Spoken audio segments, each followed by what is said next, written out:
And hello, everybody, and welcome to Honest to Goodness Atheists, the Hoosier atheist talk show on the internet that nobody's heard of yet. Doing a little bit of a reboot here, but I am Phil, and I'm with ExRev. Yep, I'm ExRev. Hey. Same people as before, if you caught our last show. Our last show that was deleted. Right. But, we're going to just reboot it. Yeah, we've improved it. Ourselves a little bit anonymous. Yeah. You know, people don't necessarily like atheists in Indiana. And we can also say naughty things. We can say some naughty things, although I think for the purposes of the podcast we have today, I think we're probably going to want to be welcoming to some people who may be listening who might have more sensitive ears. Yeah. So we're not going to go overboard. We're not going to talk about eating babies or anything. No, we're not going to talk about that. That's for the initiated. Yeah. So we did something very special and very interesting today. We about burned a church down by walking into it. Oh my God! It didn't light on fire. I was so disappointed. Well, you know, I guess they worship a different God. They worship the wrong God because we did not get struck down when going into you. So we went to a church. When's the last time you've been in a church? The last time I went to a church was 2 years ago-ish. Wow, I can't even remember the last time I was at a church. And I did not go to a church anywhere like this. Gosh, last time I was at a church, man, I can't remember. Well, when's the last time you preached? Oh God, over 10 years ago. Yeah. Yeah, about 10 years ago. Yeah, about 3 or 4 for me. It would have been actually 10 years, maybe this month, actually. Interesting. Yeah, well, our last month was March now. Yeah, it's done by March. I was done by March. Yeah. So we had a very interesting experience. So, little preface, while I was driving, I think, to the gym one day, I came across a church, and they had a yard sign out, a big old banner, at least facing my direction, that said "Skeptics Welcome," and had kind of like a welcome mat at a door you would have, and it said "Skeptics Welcome" on it, and a person with you saw like some chucks, you know, and they were standing at the doormat, you know, ready to go in, and I was like, oh wow, "Skeptics Welcome" series, March 3rd. And I was like, well, isn't this wonderful? Isn't this a pickle peach? Here we go.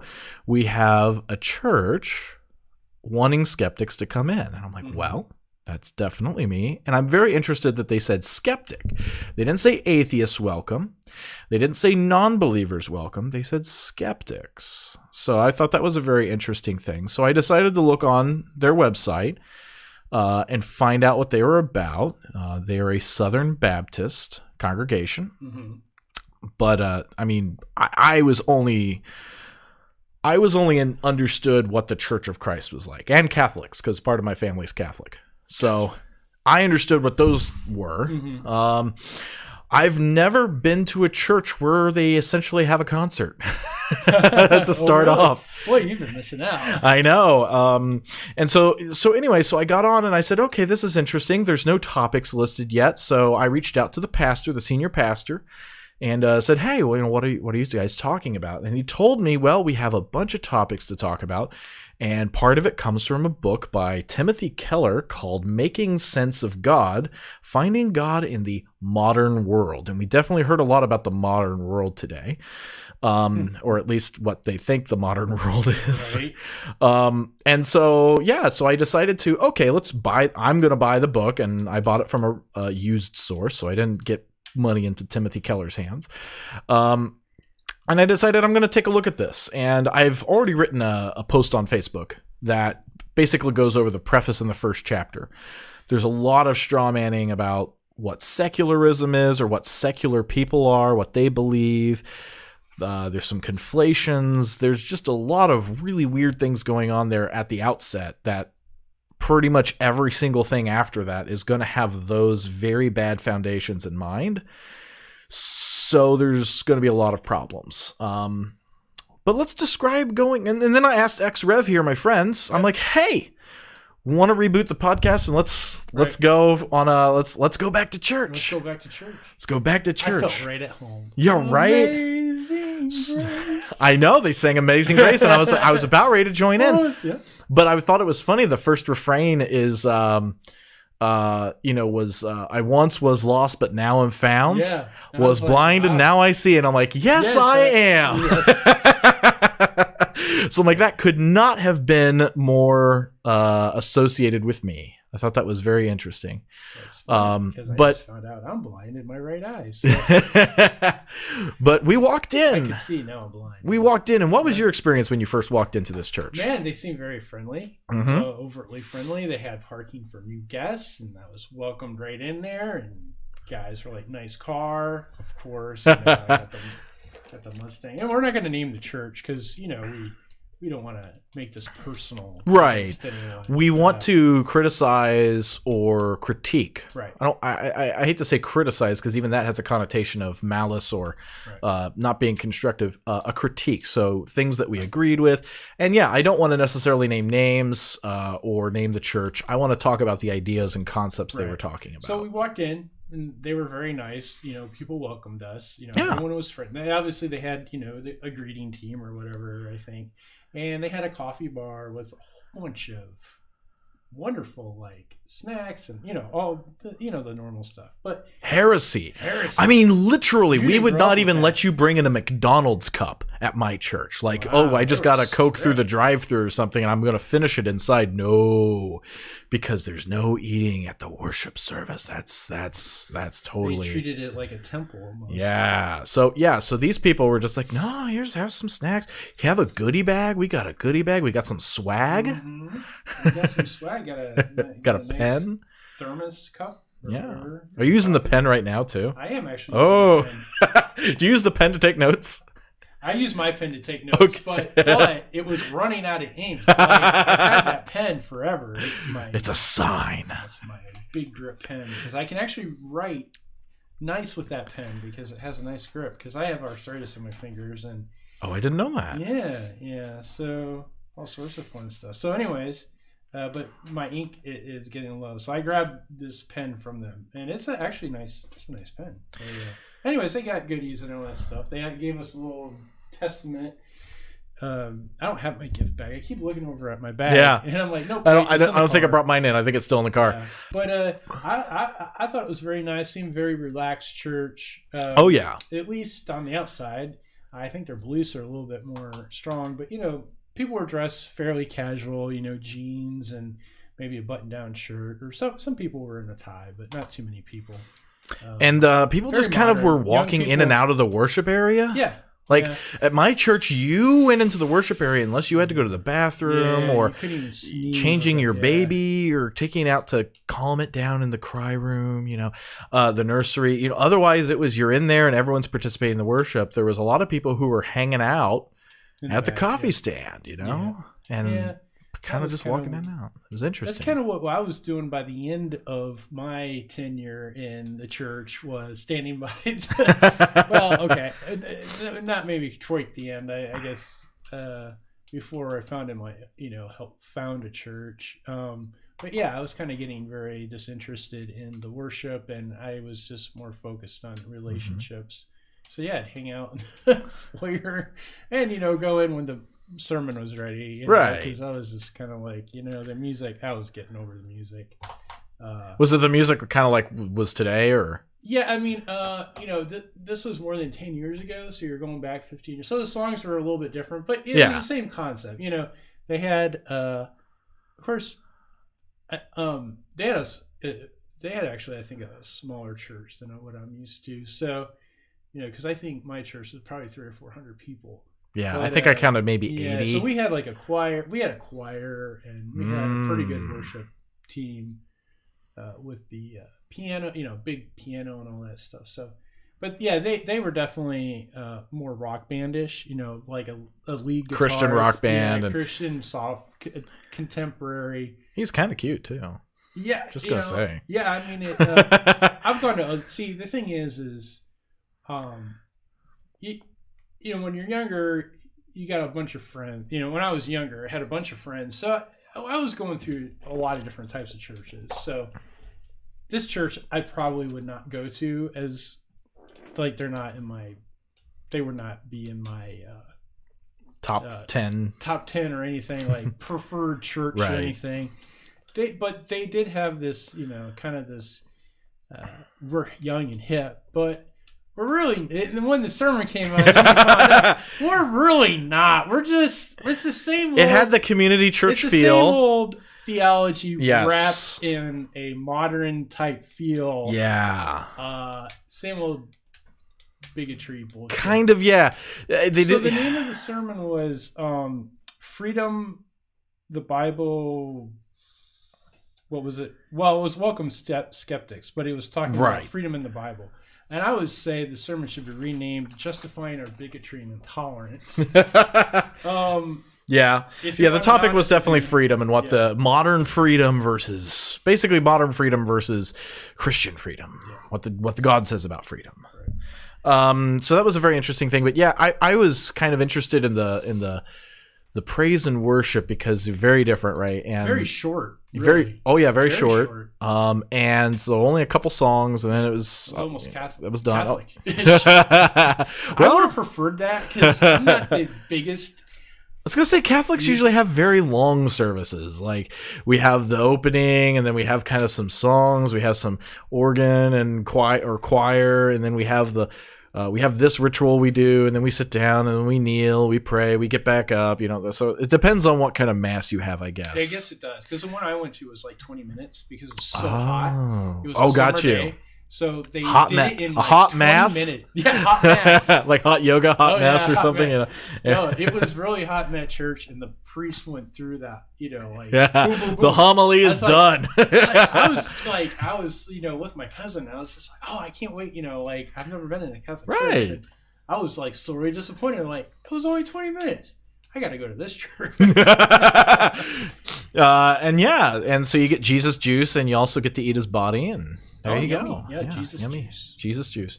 God. So anyway, so we have the praise was interesting, and the interesting thing I looked at. One guy kind of looked like he was interested and into it was the lead guy, kind of looked like he was really into the worship. Yeah. The backup singers, they looked very disinterested in what they were doing. I couldn't get a good look at the pianist, but she just kind of looked focused on making sure her, piano playing was right. Yeah. Now, nothing to say that their worship wasn't heartfelt or anything like that, but for as much joy as God should give you. We're Southern Baptists. That's true. Joy. Joy.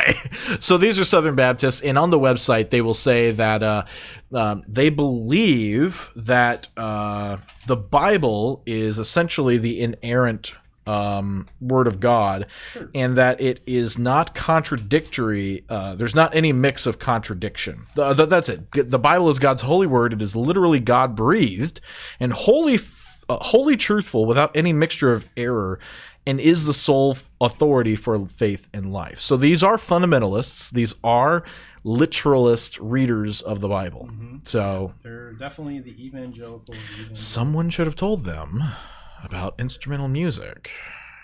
And that we're so it's told to sing, but it's not told anything about playing pianos. So anyway, that's just a little. They're heretics from the Church of Christ. They didn't have pianos back then. They didn't have pianos back then, so they should have harps, maybe at the most. Trumpet, maybe a goat's horn. So when the sermon, I was so glad the sermon finally opened up. And they had the lights come on, because I was like, if it's going to be dark this entire time and I can't take notes, this is going to be a problem. I'm going to have to take voice notes and mumble over the sermon. Yeah, that was interesting. Like the lights were off. I guess it's a concert. It felt like a concert. It did feel like very chill. I was ready to put a lighter up. We had our coffee in there while we were drinking and listening. Was weird. Like even in my church, like food in the sanctuary. I mean, you could bring water in, right? And I guess. And I don't think I would begrudge, even back in the Church of Christ, I would not begrudge somebody bringing a water bottle in to keep themselves hydrated. You guys were strict. Yeah, but soda or coffee or anything, no. You You could drink in your private life, just not in the church. Yes, there's so many things You're not about like that. Mormons. You can do good unto others in your private life, just not at church. We're not going to feed the hungry. Starve you. Yeah, We're not going to feed the hungry. at church. What? No, wait. That's not the work of the church. That's the work of individuals. I mean, could it be that maybe back then they were holding church in someone's house? Yeah, like they didn't actually have a church by the building? rivers, and out in the open. Just like going outside. Yeah, but tents. Tent meeting. Yeah, old-fashioned revival. Yeah. Man, I this is what boggles my mind. I can't separate church and food, though. So, I mean, when I think of church, I think of food. Really? And that's cool. Gatherings. That's interesting. And, just, pitching lunches. Community. Yeah. But, fellowship. That didn't mean we were doing that during Right. worship. Oh, we would do that all the time outside of the sanctuary, if you Right. will. But oh man, The at the vestibule. building, that's what God's money paid for, so it can't be used for Do some these churches things. of Christ then have like two different buildings? Like, do you have No. like the sanctuary? If it's and God's money that put it in there, then no. Oh, If it was used by the treasury, it should only be used for the purpose of being the pillar of truth in society and spreading the word of God. Those are the only very things. strict rules. Very strict rules, because if it's not in the Bible, we don't believe it. So that was very interesting. Well, so the topic was freedom. Which is funny because, there's no definition of what the Bible is in the Bible. So can you believe in the Bible? All scripture is God-breathed and Right, is profitable for all But these it never things. defines what scripture is. Well, I So mean, yeah, there was... I could throw in the napkin book. Right. It wasn't until like the late 300s that the Finally canon formalized it. by the Catholic Church, then the that's Orthodox all there Church was, right? had an entirely different canon. Well, not entirely, but they had several different books that weren't in there were the... other canons out there. I mean, there were lists of books that were the encouraged by the bishops. Right. The apocalyptic book of Revelation by John was favored over the apocalyptic book of Peter. Right. Peter had a gospel, or Peter had an apocalyptic book, and that was thrown out in favor of John's Revelation. Yep. So it was a very... Then you have the intertestamental books. Yep. All sorts of different fun books. Oh man, we're kind of going off on... Oh yeah, we're going off on the rails now, but suffice it to say, they're fundamentalists, so and it showed in many ways. It showed. But it was also veiled, and we'll talk about that. Yeah, it was very veiled, and so they started off talking about freedom, and if you're following along in your book, Making Sense of God, we went to Subway afterwards, and we were reading a bit through chapter 5, which is talking about freedom. And that was the sermon. Yeah, so he based his sermon on Timothy Keller's. Well, you already introduced it. Timothy Keller's book. And the book's title for chapter 5 is "Why Can't I Be Free to Live as I See Fit as Long as I Don't Harm Anyone?" And the way he kind of started off was talking about the Star-Spangled Banner. And don't you know, Timothy Keller starts off by talking about the Star-Spangled Banner. Wouldn't you know that he was mentioning Plato and Aristotle and Spartacus? Oh, well, wouldn't you know? In here, Timothy Keller, a couple paragraphs down, talks about Plato and Aristotle and Spartacus. So he just lifted his whole sermon from the book. Yes, you can tell that entire, and actually that sermon will be on their website. Okay. So we may end up putting a link to it if someone is actually interested. I don't know.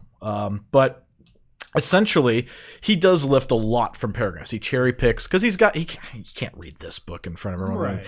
But he cherry picks and then he connects it together by looking at scripture. Because Timothy Keller doesn't really look at scripture very often in this book because he's trying to appeal to skeptics. So he's not going to go to the Bible too often to justify his positions. I gotcha. Whereas he is also trying to connect this together for the Christians there by showing that the Bible believes this and this. So the first thing he talks about is Jesus places a high value on freedom, and freedom plays a role in human flourishing.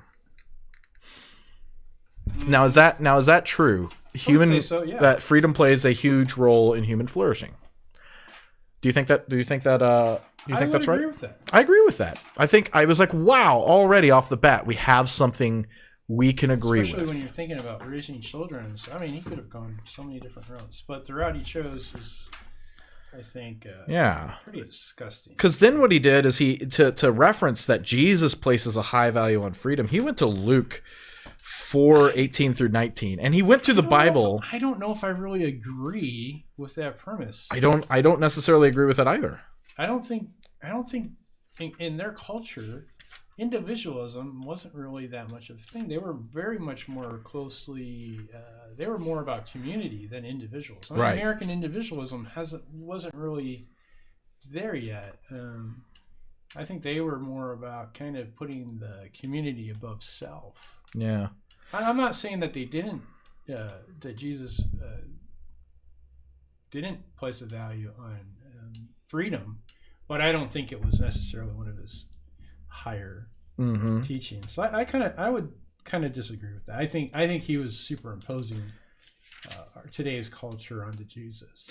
So basically, and he also referenced Luke, which there was a part where I guess on a Sabbath day, Jesus stood up to read from Isaiah.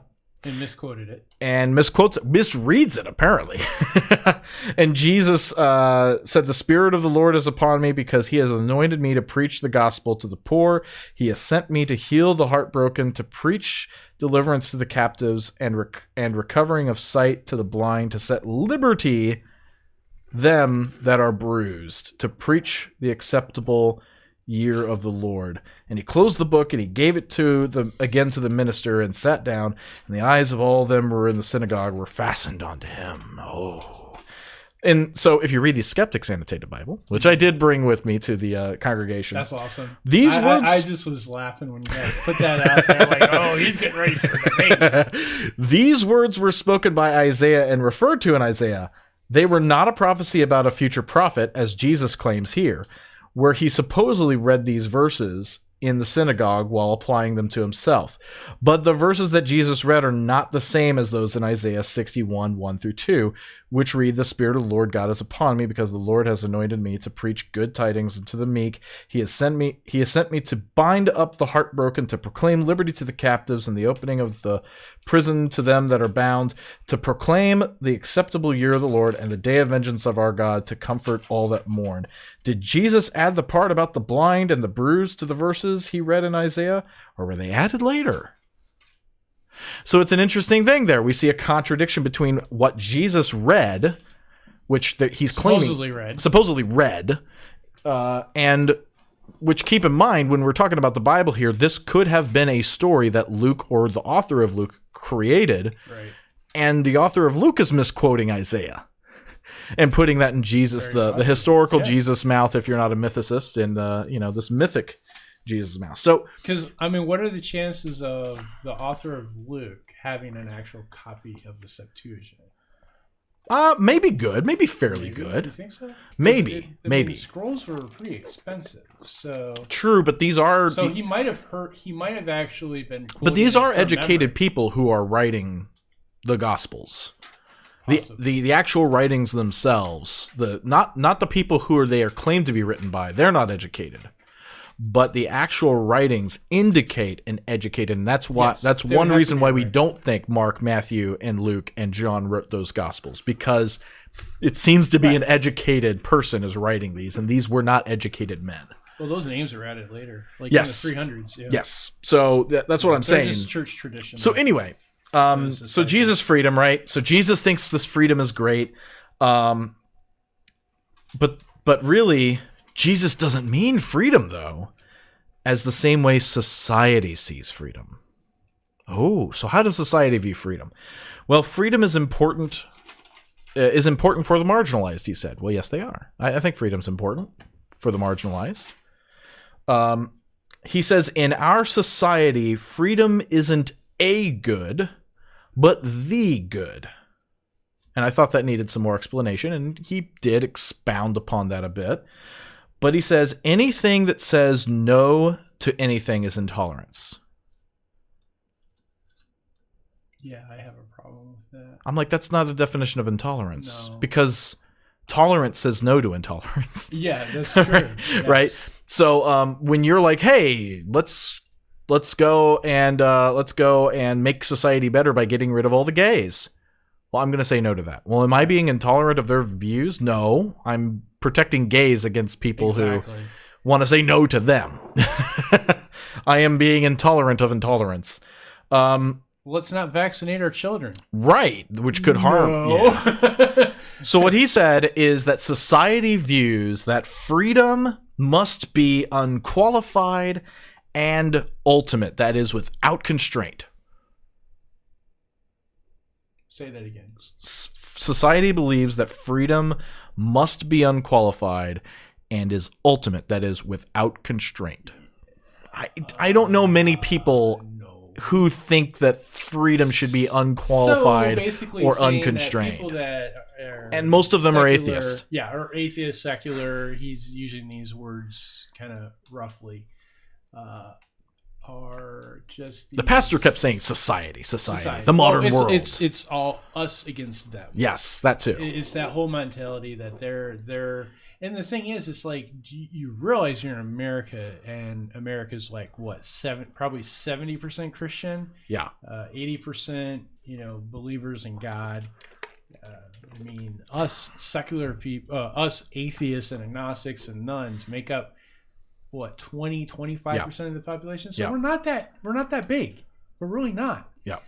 Most of society is religious oriented or God oriented. Now, that doesn't mean everyone goes to church, and that doesn't mean everyone's a fundamentalist, which he would prefer. So he's basically kind of excluding everyone but his group, because those churches, the evangelicals, like the maybe the Catholic 10%. Church, all these people have liberalized, and all these people have gone the way of modern society and trying to bend to that.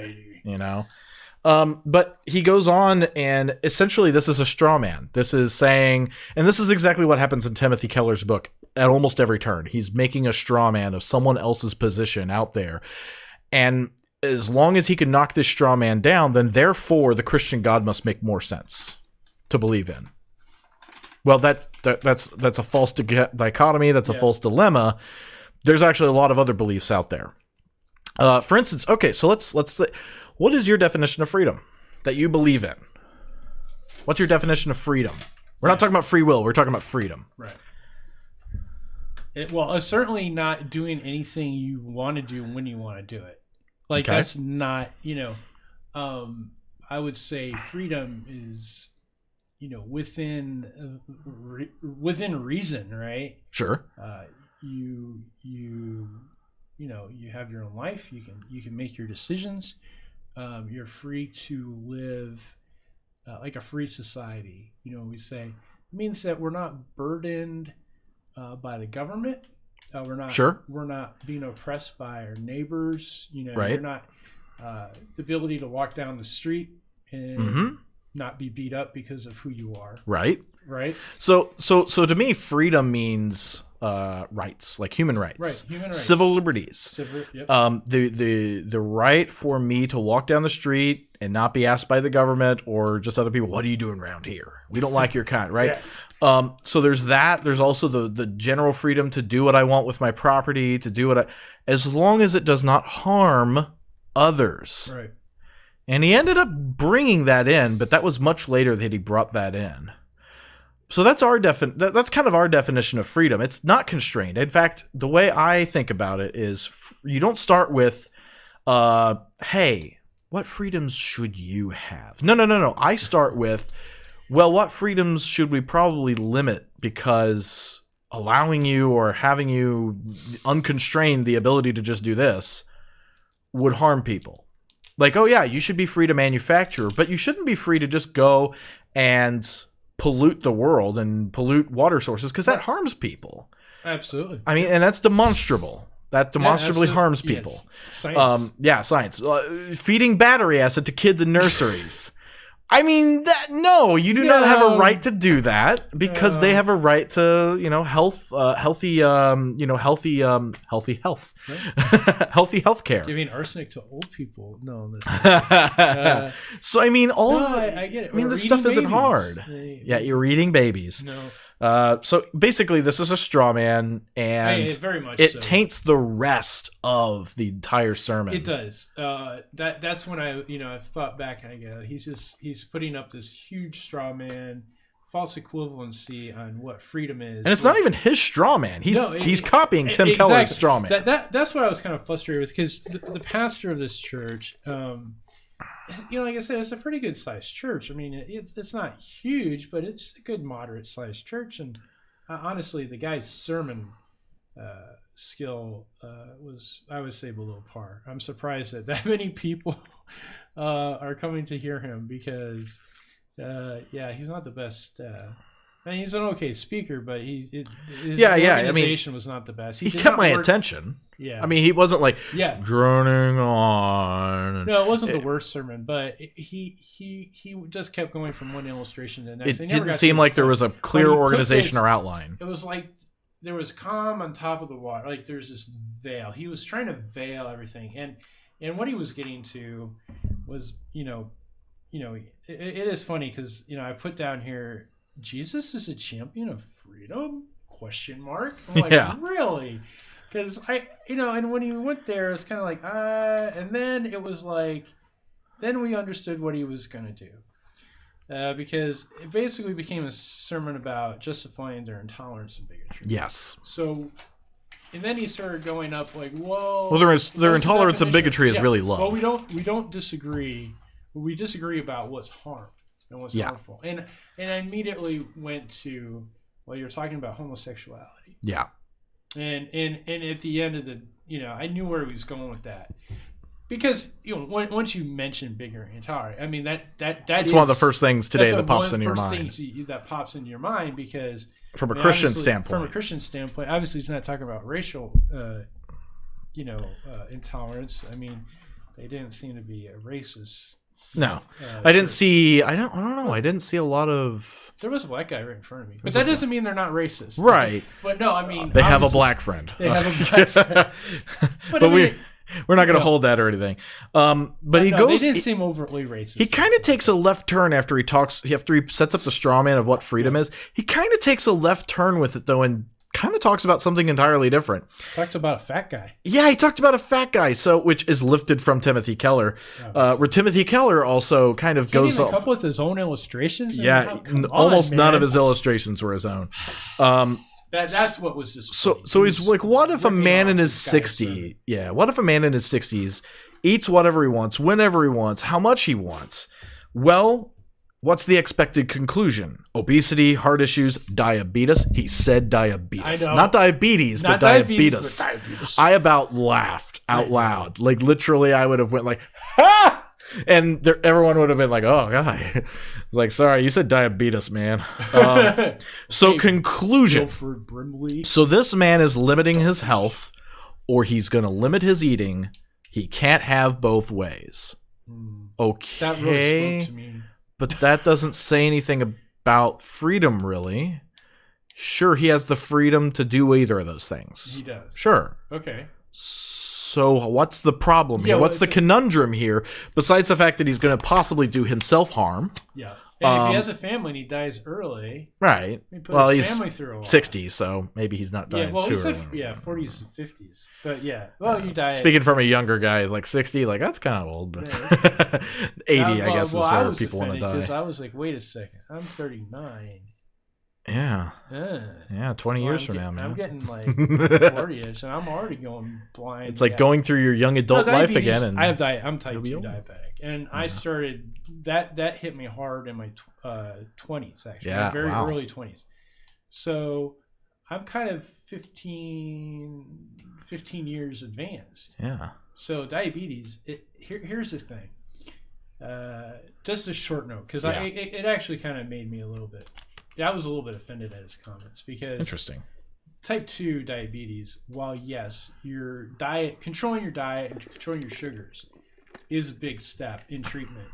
However, it is a progressive disease. Right. So not everyone who's fat gets diabetes. Right. I've known a guy that was I don't have it yet. 400 or 500 pounds. Yeah.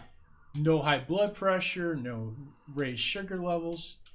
It because of genetics. But here I am. I was a little bit overweight. Well, I was a lot overweight when I was younger, but I wasn't that big. I mean, I was like 50, 60 pounds overweight, but I get it at a very young age. So it is genetic. It's not just diet. Family history. I felt like I needed to correct that. But he was picking on fat people. So, but I think his point was there are consequences to your actions. Right. Well, no one's disagreeing with that. There are consequences to your actions. And again, basically he's calling people, skeptics, he uses the term secular people, atheists, agnostics, or if you're not religious, if you don't belong to his specific group, that we're somehow all heathenists, and we're out there, we want ultimate freedom, we don't want to be told what to do, we don't want to conform to morals.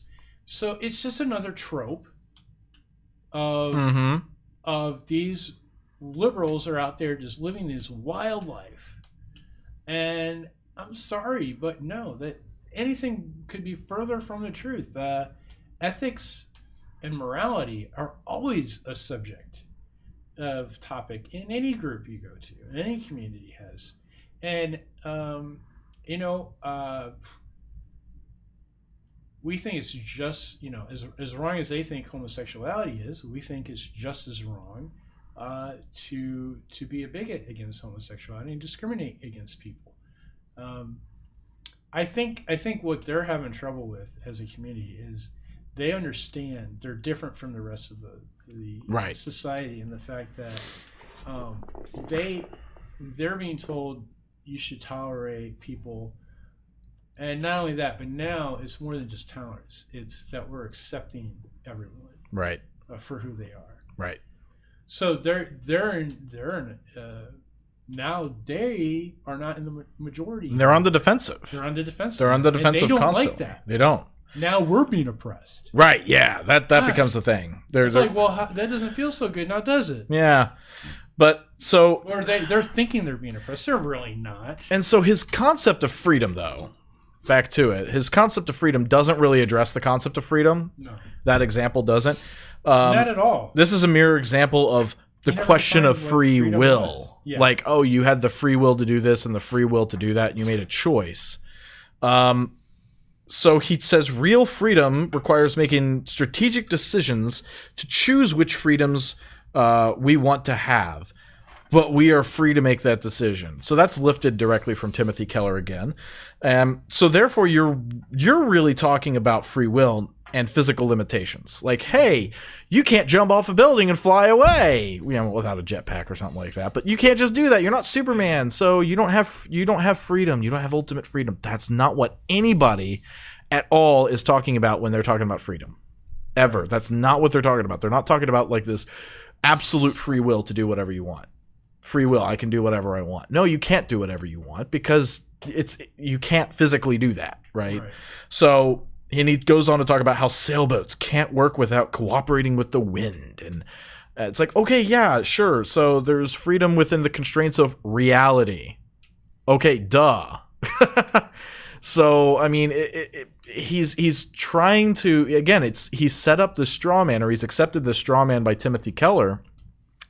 And he's going on this rampage with Timothy Keller of knocking down this straw man of like, oh, look how silly and stupid this is. We can already, because everyone's going to say that's stupid. I'm saying that's stupid. Right. But that doesn't automatically mean God or Christian or even that it's wrong to want freedom. Jesus said, you'll know the truth and the truth will set you free. Further strawmanning freedom and not talking about the actual concepts. So then he asked the question, can the modern view of freedom stand alone? Everybody should be free to live in such a way live free and do whatever they want so long as they don't harm others. And then he asked the question, what defines harm? And he goes, I thought was a good. Yes, good it topic. is. It was a good place to start. And I go, exactly. Yeah. But unfortunately, he fails. He didn't even address what is harm. Right. Because if he did, then he would allow in, well, maybe you're harming people that you're bashing. You know, like maybe telling people that are gay or trans or that don't necessarily believe the things that you do, that they're going to hell, maybe that's harmful. Right. Maybe telling a 6-year-old that they're going to burn in hell if they don't believe in Jesus, maybe that brainwashing, maybe that's harmful. But we don't want to go there. Yeah, and so then he said we can't. He's saying society doesn't agree on what harm is. Right. And he's correct. Yeah. We don't. So that's why maybe, and you brought this up, and I think, anyone that's really thought about it, we can prove on the Bible, we can prove on what Jesus said. It's not love others as you would be loved. Right. Do unto others as do. The golden rule is do unto others as you would want them to do to you. Right. But I don't want people to treat me the way they want to be treated. Yeah, I want people to dominatrix. Right. And I'm not into that. Yeah, I'm not into that. Well, I want them to treat me the way I want to be treated. Right. And even that has within reason. Well, of course, it's all within reason. I mean, what are human? Free to do what? I mean, honestly, you think about the way the world is. What else do people do? I mean, you go to work, most people, unless you're sick or whatever, you go to work, you get money so you can put food on your table. That's the majority of our day for most people. And then you save a little bit and you might be lucky and get to retire. In our generation, we don't really think about retirement. We don't want to think about retirement. But you basically eat, you love, you have sex, and we need sleep. Those are our human needs, every need that we need. And I mean, do they think their lives are that much different? Right. I mean, they do. So, they so think because so our free time, like our free time that we call our own, is what? Maybe, I don't know. Well, if you're single, you got a little bit more than the family person. But for people that have families, most people probably get 1 or 2 hours to themselves a night. If you're single, maybe you get 5. But, by the time you're done sleeping and showering and taking care of your laundry and doing all your chores, what freedom are we talking about here, really, in a corporate-controlled world? Yeah. I mean, our lives, I think that's what will surprise Christians, is realizing how much a gay marriage is similar to any other traditional marriage. To use their verb, right? Traditional. So he brings up this is the only example that's actually his that he brings up himself. Oh wow, he actually had an original thought. So the Martina I always forget how to pronounce her name. Navratilova. Okay, there you go. Sounds good. She's a tennis player. Right. And back in the day, in the 70s, she's lesbian. She came out as lesbian. Yep. And he made a bit of a deal up on stage of like, oh, there was a ruckus and people were outraged that she was a lesbian. Bomb went off in London. I'm like, dude, bombs really do go off in London. So you might want to tell me. Yeah. And he didn't mean a literal bomb. He meant like a big news. Like, oh, this is big news. That being a bomb. And so he talks about that. He's like, oh, and so people were making a big ruckus, and it's like, oh, so you're causing harm to LGBT people when you, are causing a ruckus and being intolerant towards her being in tennis and being gay. Oh, yeah. Well, then that calmed down, and now she's back in the news just this year. Yeah. So what she ended up saying was letting men compete as women simply if they change their name and take hormones is unfair. To put the argument at its most basic, a man can decide to be a female, take hormones if required by whatever sporting organization is concerned, win everything in sight, perhaps earn a small fortune, then reverse his decision, go back to making babies if he so desires. It's insane. It's cheating. I'm happy to address a transgender woman in whatever form she prefers, but I would not be happy to compete against her. It would not be fair. And he's like, well, look at that. You've got this person who's like, hey, accept me for who I am. And now she's not accepting these people to be who they want, accepting their freedom to do whatever they want. So, they're bigoted now. Yeah, and I'm like, so wait, I really never put it in my notes. So gay people can't be wrong? Yeah, gay people all of a sudden can't be wrong about something? Or they can't disagree with each other? I'm just like, you know what? It's kind of like I could see, and I'm not saying I haven't researched it at all, so I don't know what the heck the debate was about. But it sounds to me like, from what people are telling me, the research shows, Yeah, actually, it would be a fair contest. And you know what? It's funny. It's very unfortunate he used her as an example because Yeah. today, just today, Yeah. Sunday, March 3rd, Really? she apologized. Oh! She apologized for her remarks. She's like, I attached the label to a notional case in which someone cynically changes gender, perhaps temporarily, to gain a competitive advantage. Oh, well, that's different. We should not be blind to that possibility, and some of these rules are making that possible and legal. The context might be different, but the case of Lance Armstrong and the harm he did to his sport is surely instructive. And I can get behind that. Okay. Yeah. I can get behind this. No, I totally get it. Like, someone who, well, first of all, that would be ridiculous that someone would change their gender. Right. I mean, that just seems, but maybe that's possible. I mean, that's the whole, like, who would choose to be trans? Who would choose to be gay? Right. Like, I mean, who would choose that kind of scrutiny and that kind of demagoguery that's about to happen? To go through all the hormone changes like that. Wow. I mean, to actually take hormones for, I mean, I understand, like, okay, well, maybe there's a waiting period. I mean, I don't know. Like, how long does that change take? So sporting organizations are starting to measure hormone levels amongst cisgendered female athletes. And essentially, as long as your hormone levels stay within those levels, that means basically your potential as a woman to be athletic is roughly in the same parking lot of the amusement park, right? So you're in the same section of the area. Okay, that's cool. That's fine. This is still new, right? This is still a new thing. This is still being studied. This is still being looked at. And I mean, she was wrong with what she originally said and how she said it. Yeah. But it seems like she's taken time to go back, to research this. Research it again. And say, okay, well, I was talking more about a cynical notion, not a actual, trans women that really are this way that want to play tennis. People that have actually done the hormone treatment, right, gone through the whole, right, gone through the process wherever they're at within their treatment. They're not treatment.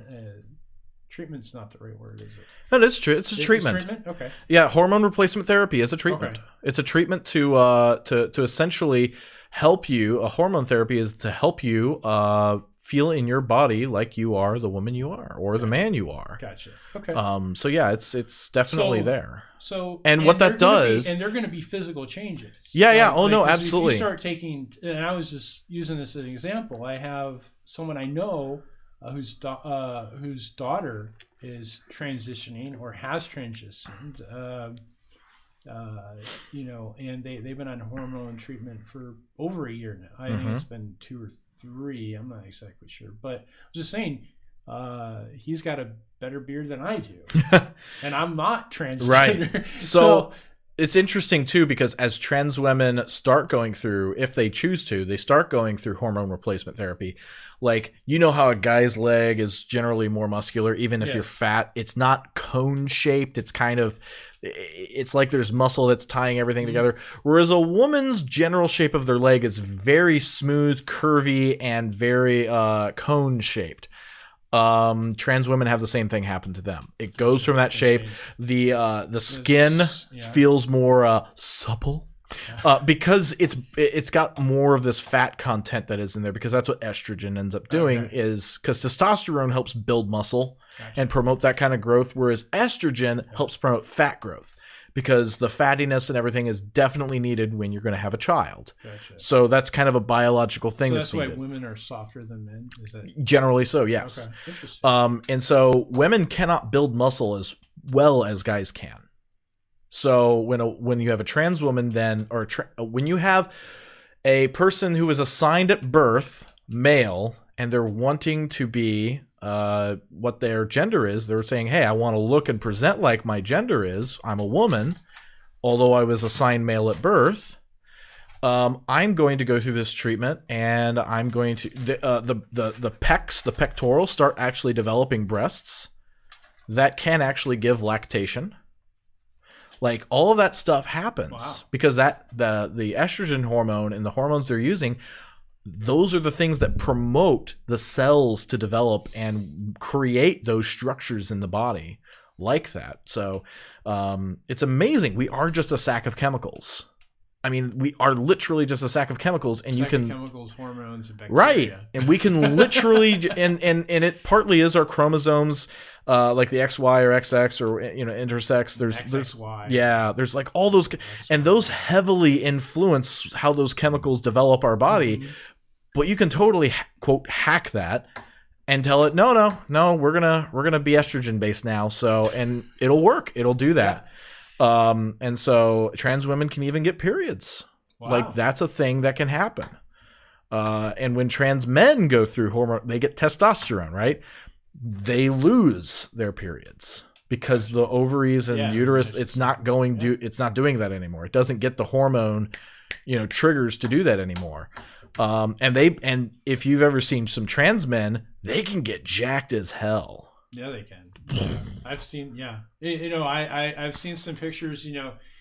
For the, basically it's kind of like you think of a trans person as this, but actually, this is a trans. And like you go, holy cow! Like that is not what you think of the stereotypical trans person, right? And you go, there's no way I would ever guess that person. Well, people are looking at like drag shows and they're thinking, well, that's a trans person. No, it's a cross-dresser. That's a drag show artist. That's like an artist. Eddie Izzard is a drag. I mean, he's a cisgendered person. Yes, he's a man. He's married, but he does drag. He's a cross-dresser, and it's an art. It's like I'm dressing up to celebrate femininity. And so that's really all drag is. Yeah. So basically she walks back this thing. Yep. She's saying, I'm not advocating violence against trans people, as some has suggested. All I'm trying to do is make sure girls and women who were born female are competing on a same playing field as possible with their sport. So she's expressing concern that is valid, that, we need to make sure that we're putting rules in place so that we keep the very few people who would ever want to go and compete as a man dressing up like a woman, which is honestly a very bigoted thing you hear a lot. Like, oh, a man's going to put on a wig and a bra and go into a bathroom and rape a woman. Well, what's stopping him from just walking into a bathroom anyway and raping a woman? That's what I was as a man and not putting on a wig. Oh, sorry, I just spat at you. Splash zone.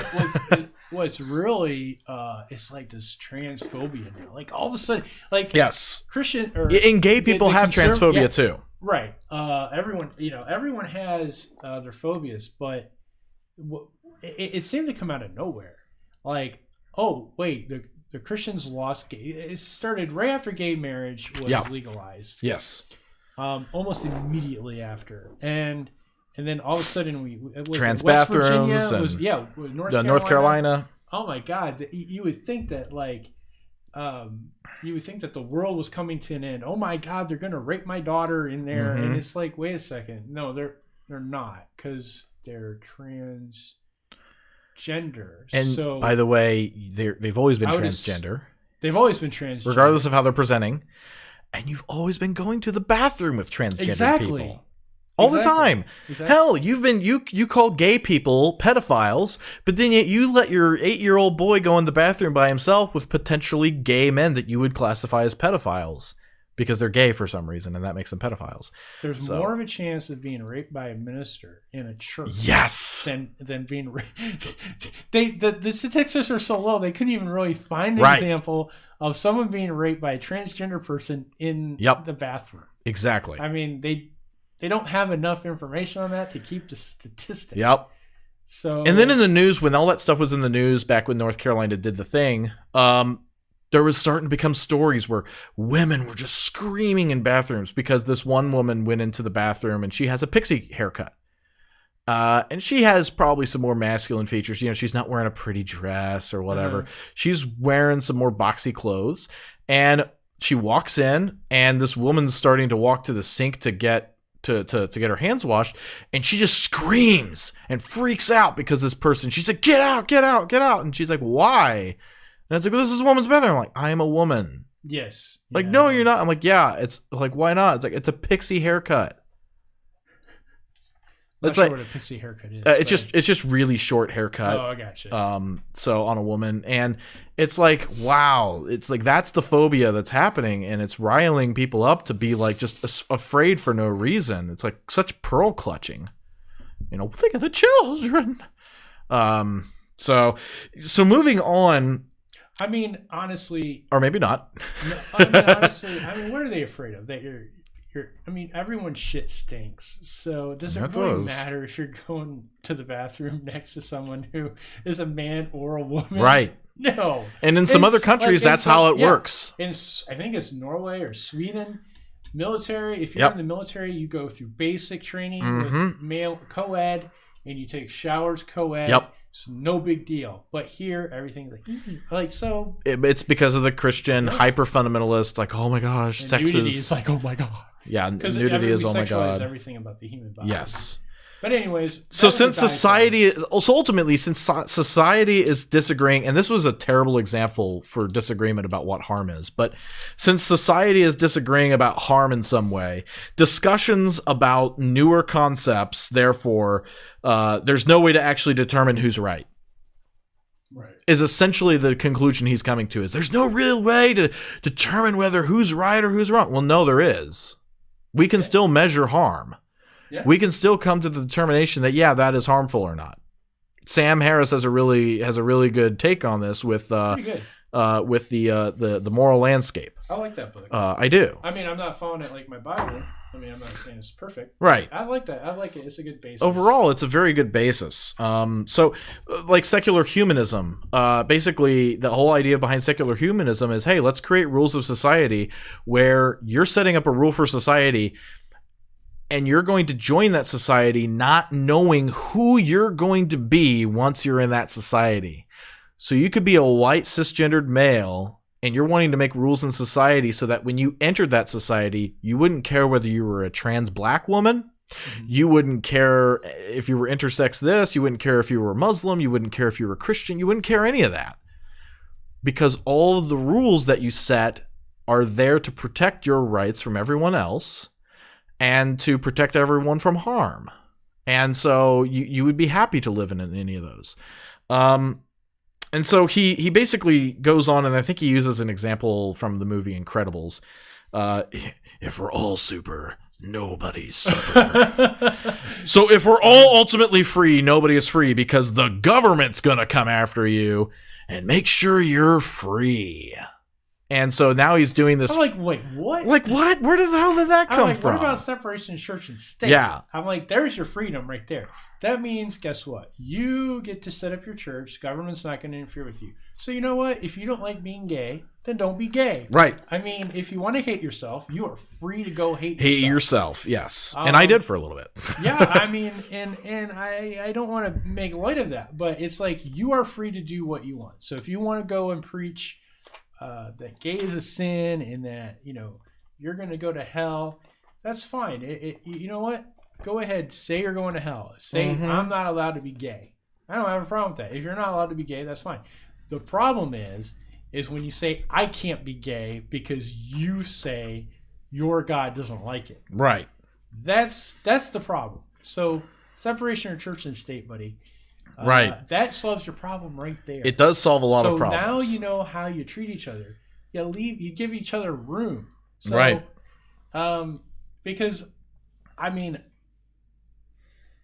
other than Phil, how many gay people do you think were in that service? Besides the pastor. Seriously, do you know how many people rail against LGBTQ? And we just had a pastor somewhere else in the news. I forget where, but somewhere in the news I saw just yesterday or 2 days ago, he had railed against LGBT and all this. Well, he was found with a male prostitute, a male sex worker, and had some other things. Had a lot of extramarital affairs.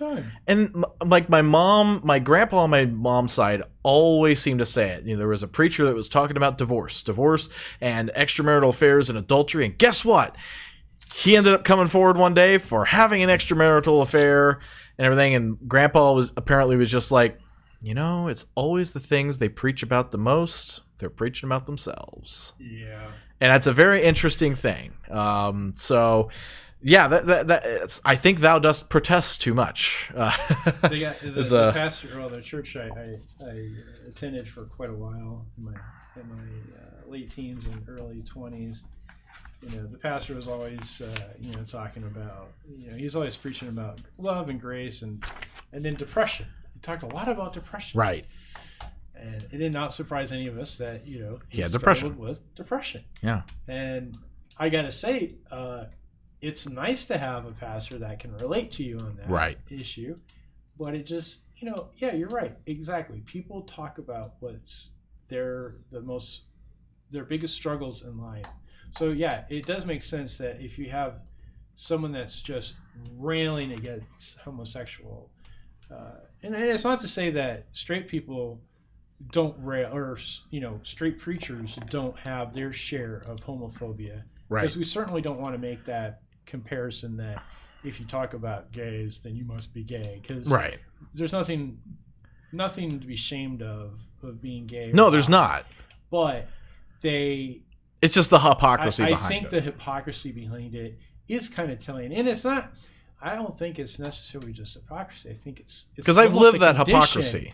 Yeah, it's almost. I have lived that hypocrisy where I've preached against being gay, or I've preached against certain things. I've had sermons where that was that. I would tell other people being gay or not being gay, but acting gay and having homosexual sex was wrong, and I was a living, walking contradiction and a hypocrisy on that. So I get it. And and when I say, maybe you're the one who's really gay, really, I mean, it's like, cool. I would be so happy for you if you finally just put down all the barriers and you said, yeah, I am, and I want to go have sex with the hottest guy out there. Awesome. Let's get the unicorn for you, and we will ride on a rainbow on out to your man, or to your woman, or to whatever. But it's not surprising that preachers that are found to be gay are probably or found preaching a lot against homosexuality. Sometimes turn out that they are homosexuals. So as we kind of alluded before, he doesn't actually define what harm is, though. Yeah. So he goes and he rails against, society doesn't really know what harm is and doesn't have a definition, doesn't define it well. Wonderful. Pre-tell, what is your definition of harm? Well, Romans. He does give us. He does give a scripture that he's Romans 13:10. Love does no harm to a neighbor. But he didn't define harm. And I'm like, okay, so love does no harm to a neighbor. That's a nice. That's nice, but he didn't define what harm is. But therefore, love is fulfilling the law. That's his definition. So if you're not fulfilling the law with your neighbor, you're doing harm. Yeah, because I think the problem is if we truly delved into what. So how should non-believers be treated? Yeah, exactly. I think if we truly develop. How were non-believers treated in the Old Testament? Yeah, we find that marginalizing and oppressing gay, homosexuals, atheists, people that don't agree with your religion we got pretty good scientific evidence that shows that youth suicides in gay teenagers are higher, gay and lesbian are higher, homelessness is higher because of the stigma, because your church and your community have created this stigma. Right. And the harm that is the consequences of being gay are what you've created. And what's disgusting is they will say, but being gay is harmful because these people kill themselves. Only because you created it. Only because you created that situation. Yes, you are doing the harm. So, and then he claims, well, here's an example of this, right? So say somebody, and he uses an elderly person who's going to be like 80 something in that church, and he said, he was down or fell down or whatever. What if so-and-so who ended up helping him? What if so-and-so ended up just doing nothing and walked right past him? Well, he didn't do harm to him. Yeah. Well, yeah, he did. He did harm because he could have helped this friend up. Not someone he didn't know, not a stranger like, what's going on there? But this is a person he knows. Yeah. He could have walked up to him, picked him up, got him help, called 911, called somebody, called Life Alert. I've fallen and I can't get up. Someone to help this person. Or, if you can't pick him up, say, hey, what can I do to help you? But no, did none of that and walked on. That is harming someone. Absolutely. And he's like, he didn't do any harm. And so this is the Good Samaritan scenario. And then he's like, well, society is claiming, I'm not my brother's keeper. What? Which is a Cain and Abel quote, right? Where Cain kills Abel because he's jealous of Abel's favor with God. Then God asks, where's your brother Abel, Cain? And Cain says, well, am I my brother's keeper? Like, I'm not doing any harm to my brother, but you murdered your brother. So this is a terrible example. It's so problematic every turn what he's trying to say. So not right. I was blind, but now I see. So I mean, it's really fun. But he said it was honestly not helping someone is harming. And you know what? Not helping someone who is the ultimate, not helping people who they can help. Well, let's see all these starving children in Africa. Let's see all these premature babies that Republicans want to see failed abortions of essentially premature babies are gasping for air. They just want to see them die. It's better that they die of natural causes than be killed by a doctor. Like, how cruel do you have to be? Oh yeah. And not only that, but we have all this abject poverty. We have oppression. We have slavery still going on in many parts of the world. We have all this stuff going on, and a God that is doing nothing. But our biggest topic is, who am I sharing a bathroom with? Right. Our biggest topic is, who am I sharing a bathroom with? So we have a God who's doing nothing, who has decided, I'm not going to help this person, so I'm not harming them, am I? You have a God that is literally capable of helping everyone, of getting rid of poverty, of getting rid of disease, of getting rid of plague, of getting rid of everything, and he refuses to. That is the Good Samaritan. Yeah, no. God is the one who passed along the way.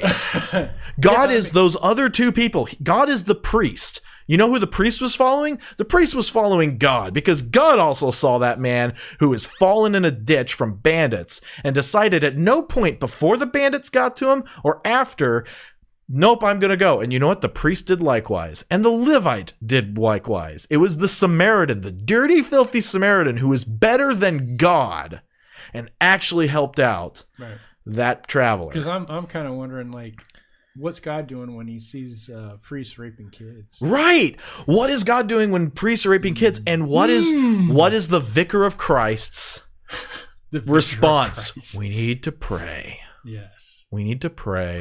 Thoughts and prayers. And thoughts and prayers. We need to pray. But I want my guns. And then another instance, right? Philadelphia, America. Pennsylvania happened. We need to pray. America. And then another one happened. Texas or somewhere else. There was more raping of priests of children. Oh, we need to pray. We need to pray. And then it's just and then the Catholic Church says the goal to come out and blame pedophiles or gay people. They need for being pedophiles. Yeah. It's like, what? This has nothing to do with that. Like, gay people aren't pedophiles, by the way, folks. That's not how that works. But generally, no, it's not a cause. No, it's. I mean, pedophiles. Yeah, no. What I'm saying is there are some gay people that are pedophiles. Right. It doesn't make, just because you're gay doesn't make you. There are some pedophiles who prefer boys rather than girls. Right. Or, I'm sorry, pedophile men, and there are pedophile women who prefer girls rather than boys, or whatever. And some don't. They just like, whatever, I'm going to do whatever. You know? It's just crazy. It's like, I mean, but they're blaming anybody else but themselves, even though the Pope himself was responsible for the cover-up. Exactly. At some point. Like, he was responsible for keeping the cover-up going. Yeah, he was in leadership when it happened. And all he says is, let's pray. I'm like, how about you go to prison? How about your God actually stops this? So again, this is the problem of suffering, and we see it right here. It's not trying to arrest him in his own country. You're right.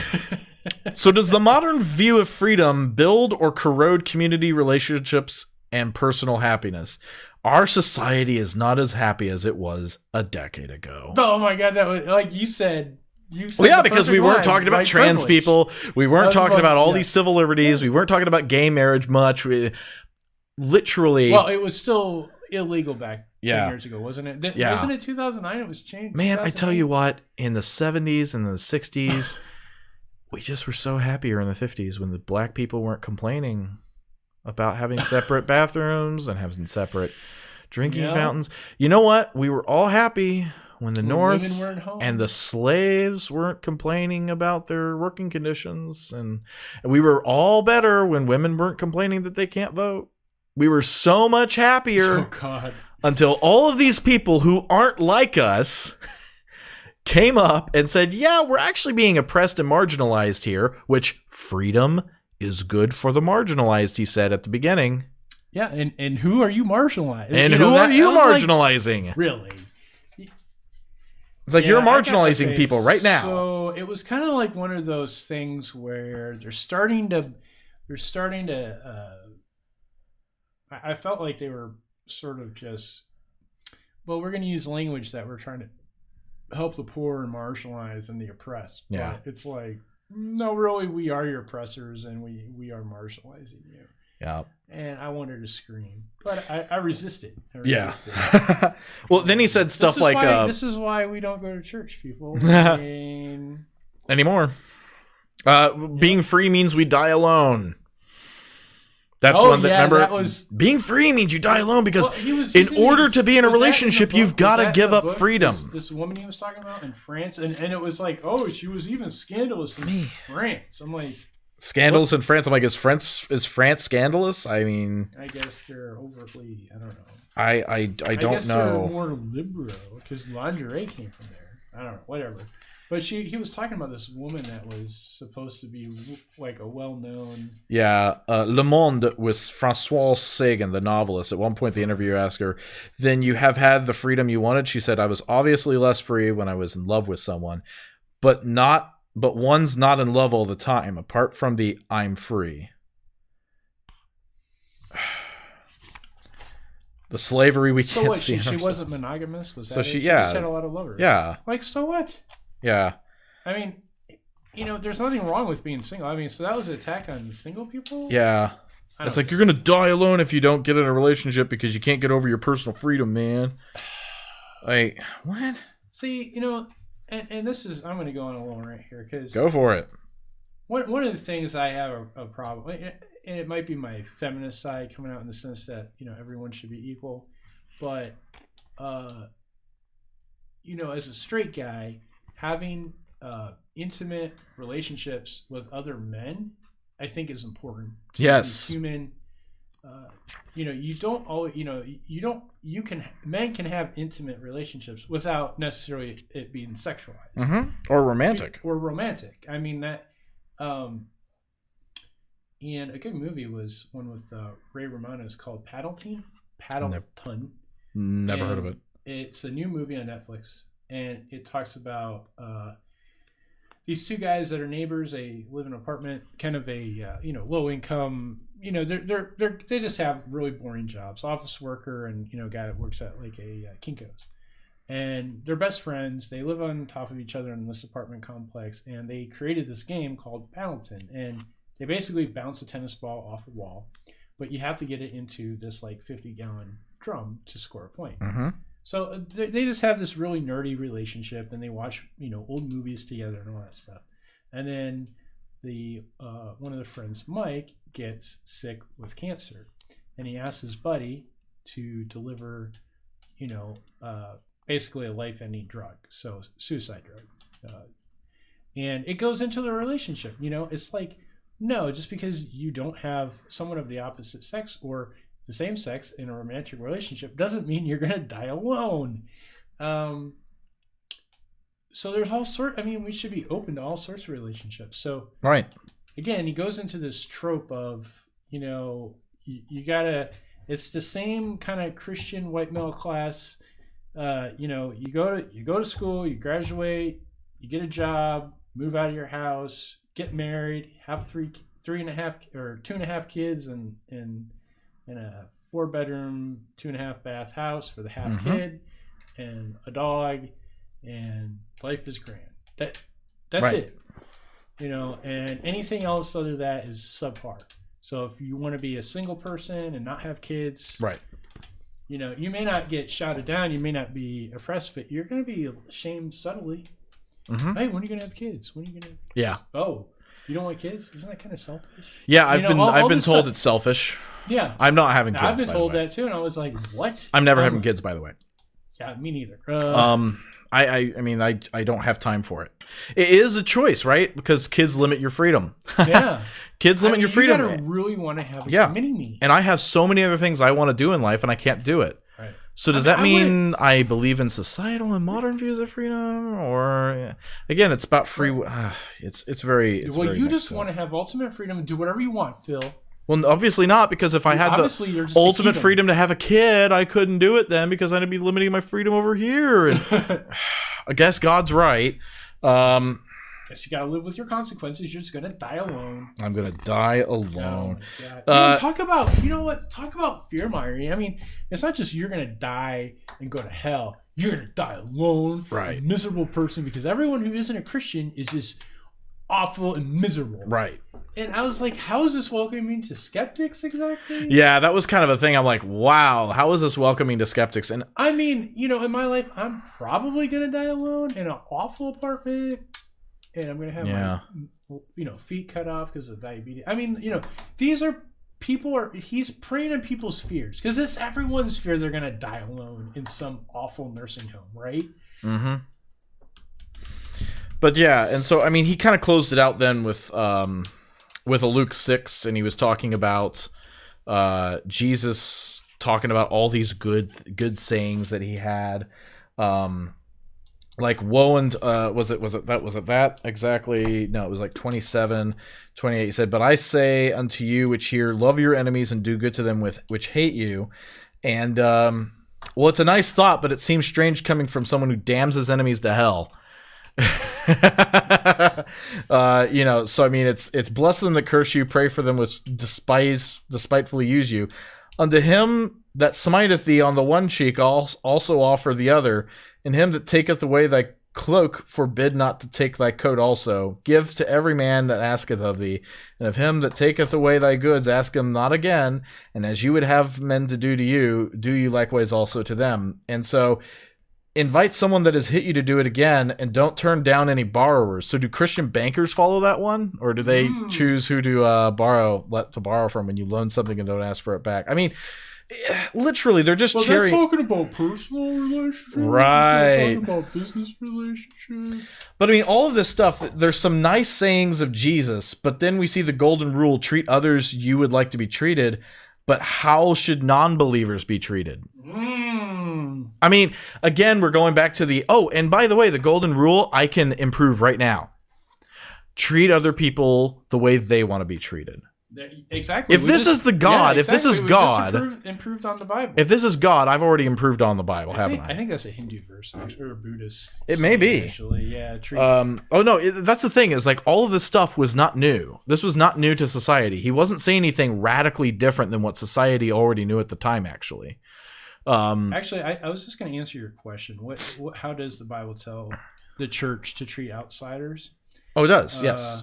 And there is a verse, I think it might be in Matthew or in Romans. I'm looking it up real quick. Go for it. But basically, it says, don't judge those outside of the church, but judge those that are inside.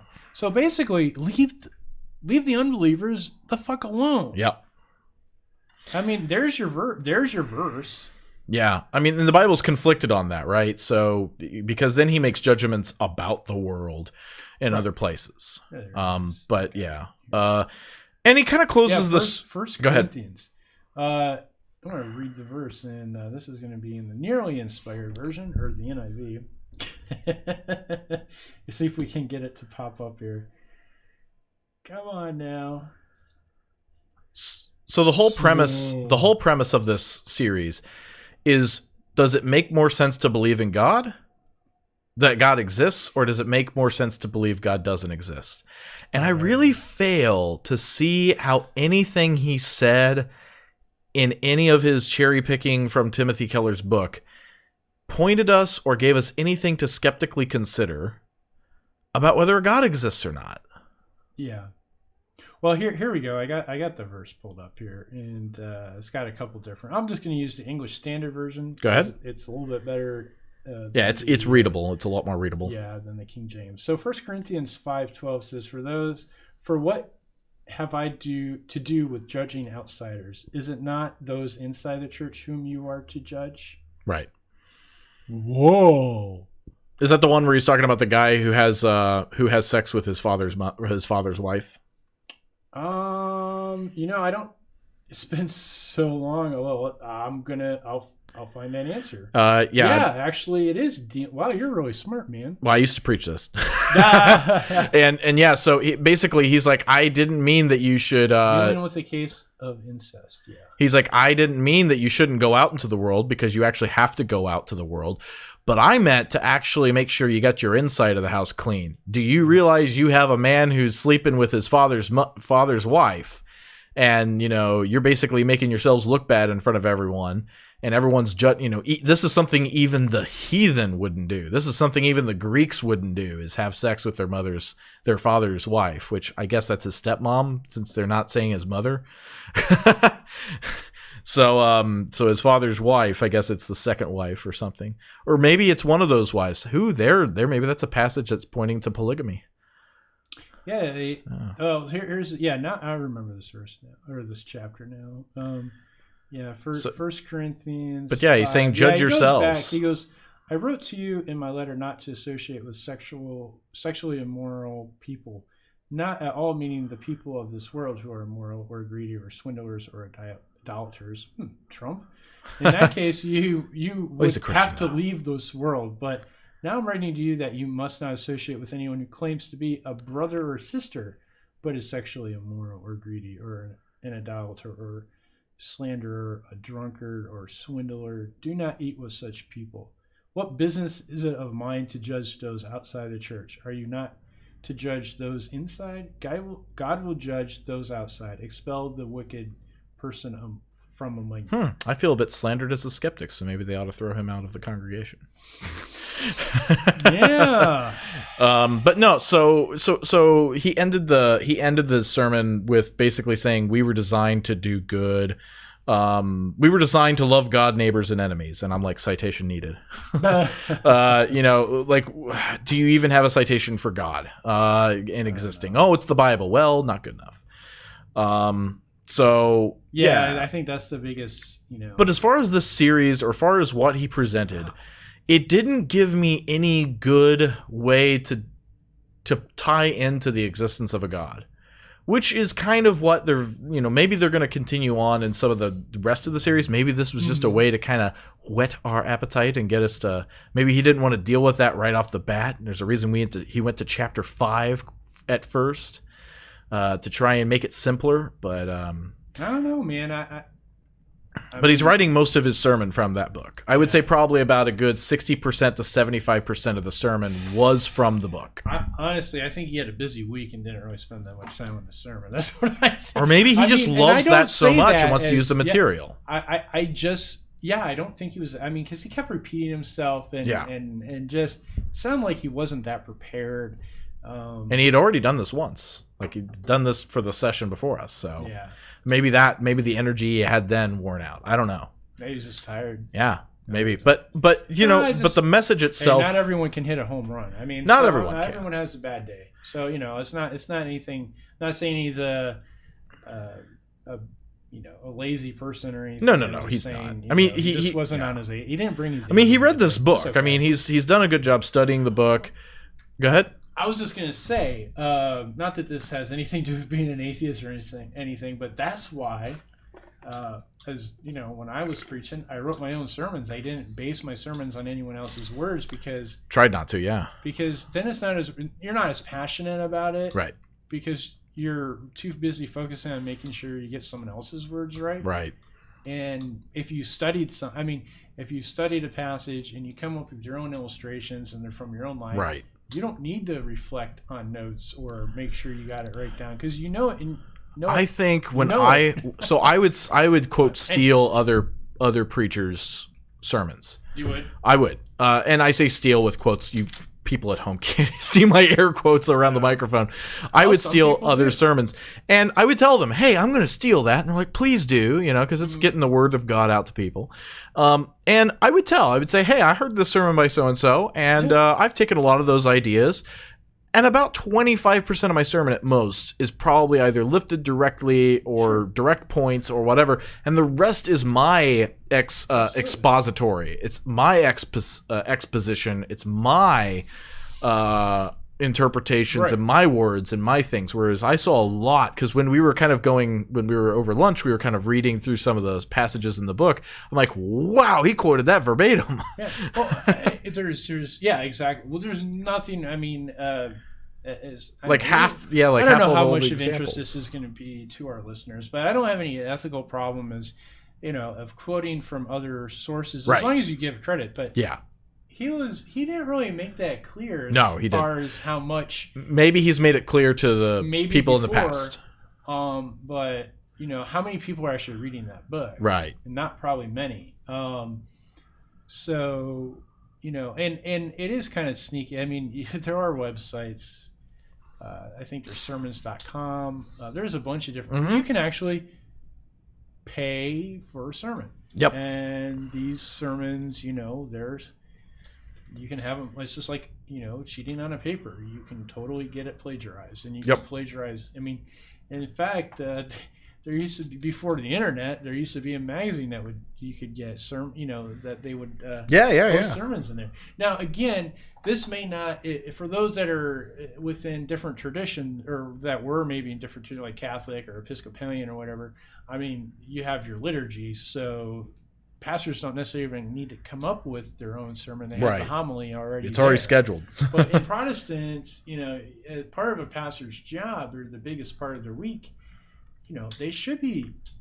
From when I was trained, because I was in Bible college and I trained for the ministry. It should be your study of the scriptures. It should be, you should be spending at least 20 hours of your work week on your sermon.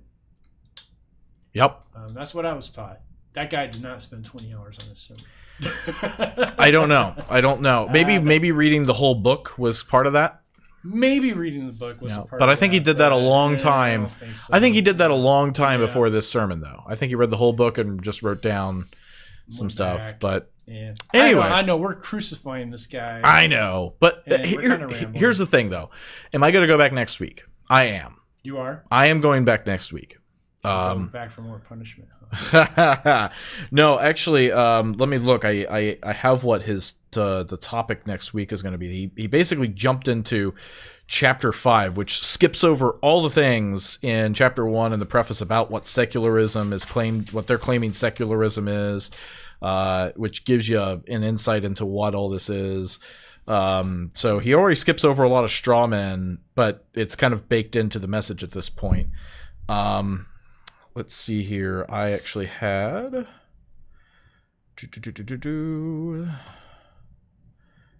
right there. There it is. So the next one is what if success doesn't satisfy? What does this have to do with a God, right? So is it like, oh, you can't be successful without God, or the way to truly be successful is with God? So it'll be interesting. But then it starts going into reason versus faith. Why do I have to love? So I guess it's so. Why do I have to love? What does that have to do with reason and faith? I guess it's like, can we base our love on reason and base our love on faith? Here's another Christian trope. My identity. You can't love without love and faith are kind of being equal. So you can't have love if you don't have faith. My identity. Why can't I define myself? You can. That is weird. Well, why can't others define me? Why can't others define me? Yeah. Why can't others define me? Well, they can. Death and significance. Does anything really matter? Now, that's going to be the big one, I think. But he never had a really good discussion as to what he means by anything. He never gave a good definition of harm. It's basically just, if you follow the law of God, then you're not doing anybody any harm, which that's demonstrably false. Freedom, the way he was defining the way he thinks secular and modern freedom is not actually what that is at all. So he gave a bad straw man there. He doesn't actually define what faith or secularism or belief. He doesn't go through and define any of that. or try to put words out there and try to make it. Wasn't really, to me, it really didn't seem like an intellectual discussion or an intellectual dissertation on anything. Absolutely not. No, this was definitely lowbrow stuff. Yes. I felt like, wow, I mean, people are that simple. Yes. I mean, it is weird because, you know, for many people that have left Christianity, and I know there are a lot of people out there that grew up with no religion, so I apologize, but maybe I can explain a little bit what it's like going back into that environment, because it definitely had the church environment, it definitely had a sense of being a little bit homey and, you know, familiar, but at the same time, now I'm an outsider and very unsettling, uncomfortable. Really? Yes. Interesting.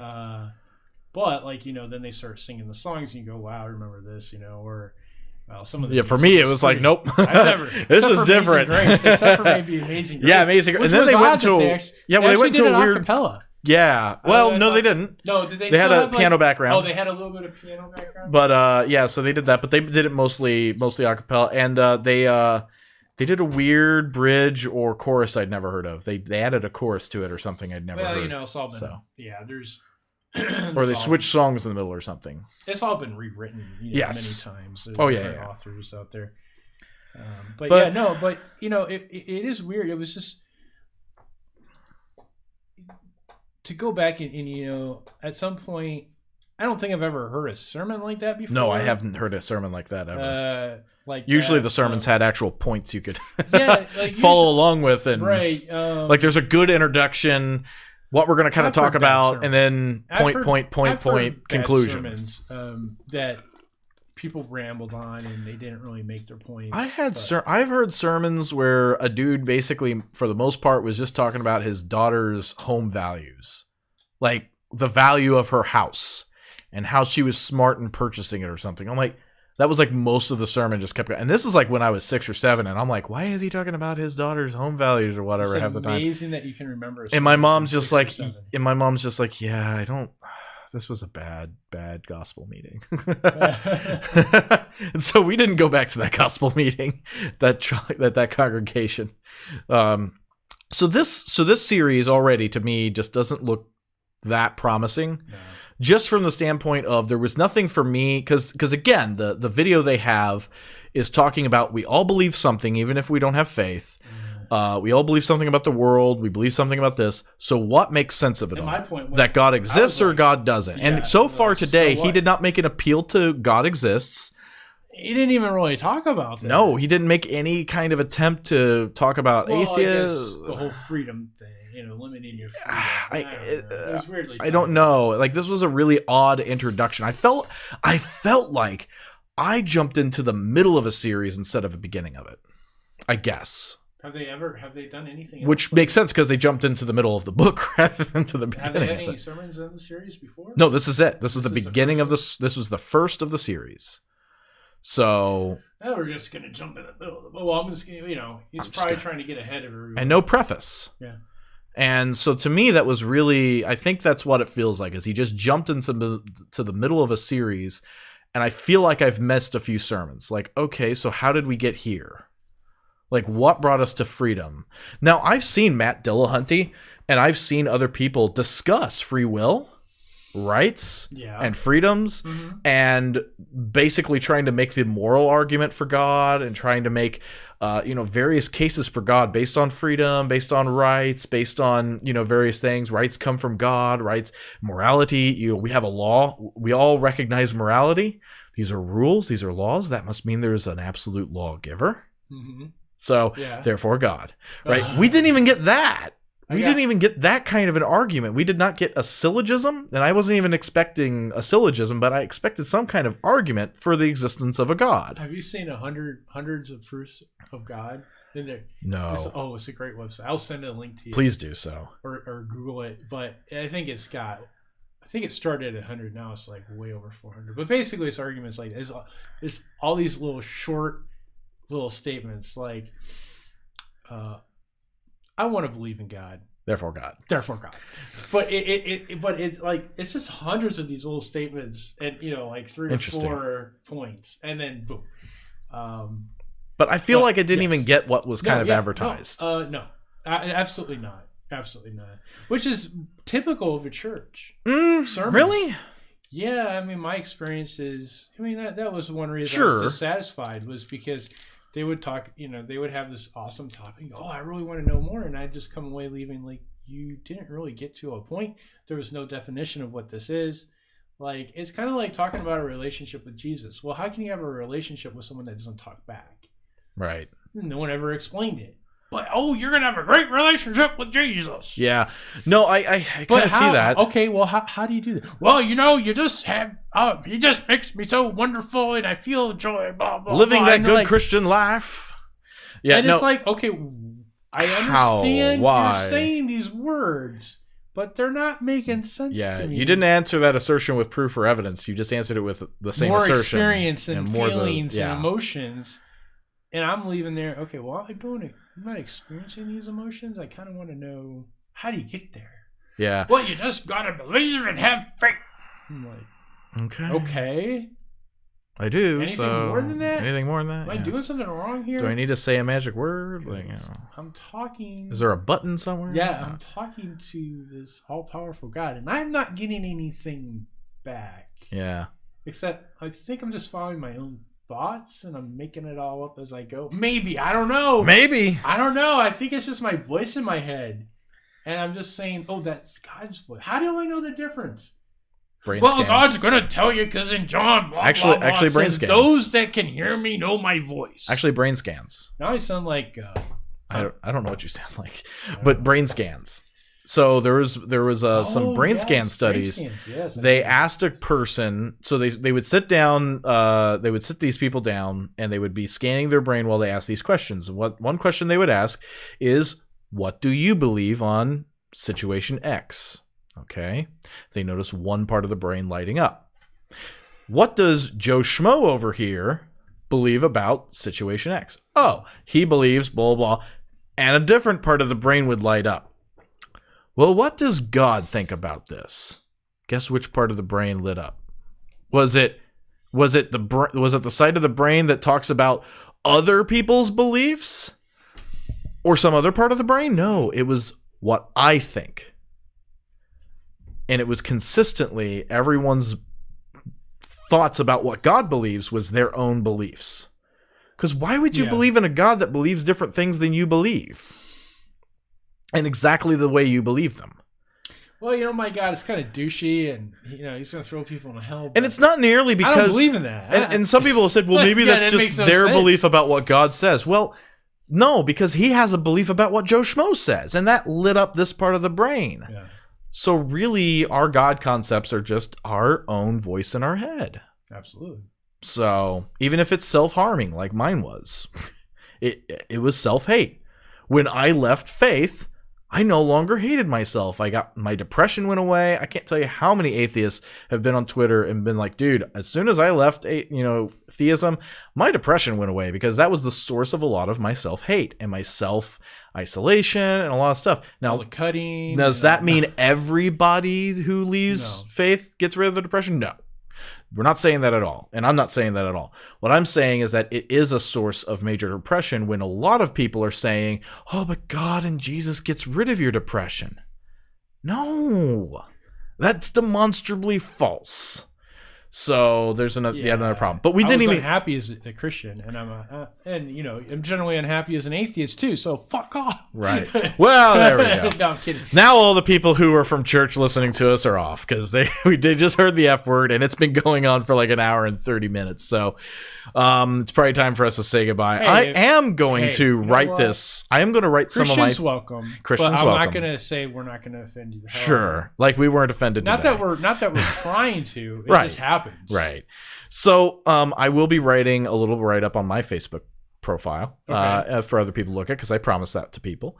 But I'm also going to post this up on YouTube, of course, and I'll be sharing it on my platforms and things. So, so we hope you have enjoyed this. We hope you tune in for our next week when we have this series again. We're going to go, at least I'm going to go back, and I'm going to watch this happen again, and we're going to see what has to say. I don't think he scared me away from joining. It's just, wow, I don't really think he delivered on what was really promised. Anything scary other than just how stupid can you be? Well, how kind of veiled bigotry. It was some of it was veiled bigotry. And a lot of it was just unveiled bigotry at the end, because when he actually said, "Well, they accuse us of bigotry and intolerance," and then he goes. And then the rest of the sermon is trying to justify his bigotry and intolerance. Yeah. That, in some ways, yeah. Sick. Yeah. Yeah. Because one thing I hated that he mocked, I hate how he mocked, like, well, there was the L, the G, the B, the T, the Q. I don't even know what other letters are going on. Well, then if you don't know, you have 2 more letters. Yeah. I and A. Yeah. I and A. And it's like, you haven't even educated yourself on what these things are.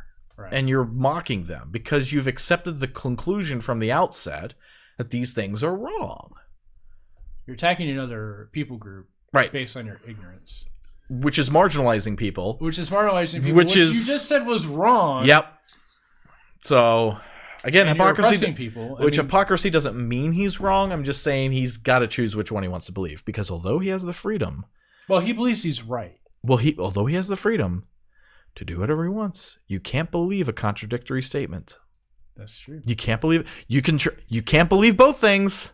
You have to pick one. That's the limitation of reality. But that's the Christian worldview. Well, you can believe contradictory things. We're human, so we all believe contradictory things at the same time.